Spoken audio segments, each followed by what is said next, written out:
Chers amis, bonjour, bienvenue dans mes conseils du samedi. Comment présenter efficacement son idée tout en respectant les besoins du client? C'est le thème que nous allons développer aujourd'hui. Avant de commencer, permettez-moi de me présenter. Je suis Prosper Anselone, je suis entrepreneur depuis 20 ans. Je gère des PME et je partage des astuces, des conseils autour du management, de l'entrepreneuriat, du leadership et de l'investissement. Sinon, abonnez-vous à notre chaîne. C'est un moyen gratuit et efficace pour nous appuyer dans notre démarche, pour nous encourager, nous motiver et pour nous permettre d'avoir un feedback positif de votre part.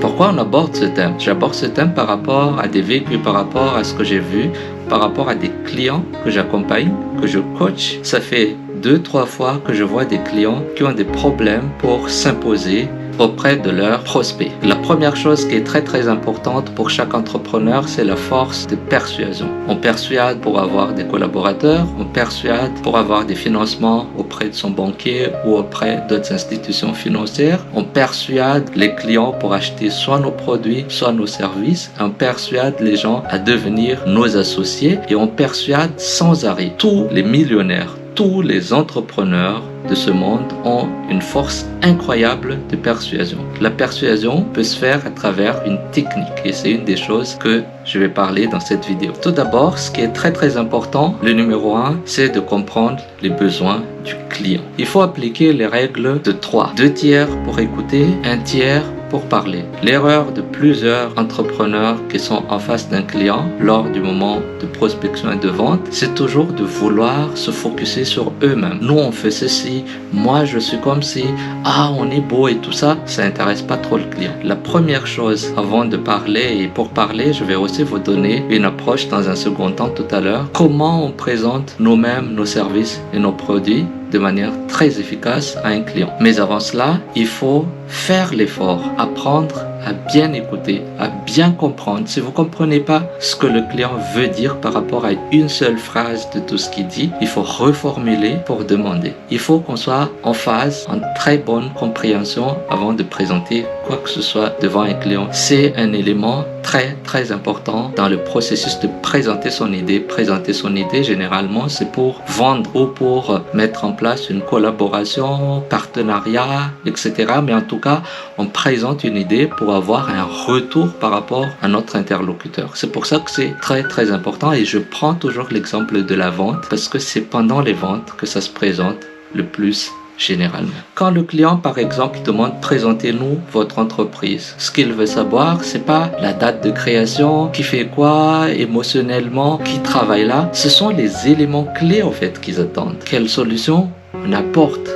Qu'est-ce qui nous différencie? Qu'est-ce qu'on peut apporter sur la table qui pourrait l'intéresser? C'est ça, présentez-moi votre entreprise. C'est pas forcément l'année d'expérience. Bien sûr, si ça apporte de la valeur par rapport à ce qu'on présente, on le dit. Si ça apporte pas de la valeur, tout ce qui n'a pas de valeur dans la transmission de l'information clé, on peut enlever. Deuxième point, c'est qu'il faut structurer la présentation. Il ne faut pas avoir l'air surpris quand le moment arrive parce qu'on sait que quand on vient voir un client ou vice-versa, quand le client vient nous voir, il y a un moment où on doit présenter en fait ce qu'on fait, qu'est-ce qu'on est. Et pour cette présentation, je vous présente une structure assez simple, quelque chose qui se divise en 3 parties, le SFS. Qu'est-ce que j'appelle SFS? Ce sont les succès, les forces et la situation. Je m'explique. Dans le succès, on présente ce qu'on fait de bien. Pour donner un exemple concret, je prends le cas de Taralila Marketing. On fait ce qu'on appelle du community management. Donc, quand on vient voir un client, on lui dit, on est dans le community management depuis 3 ans. On a servi plus d'une dizaine de clients et en moyenne, avec tous les clients, leurs ventes après notre travail, au bout de 6 mois, ont augmenté d'à peu près 30%. Mais aussi à travers les pages Facebook, les pages LinkedIn, on a vu qu'il y a beaucoup plus d'interactions avec les clients potentiels et les gens qui ont suivi et aimé la page ont augmenté de tel pourcent.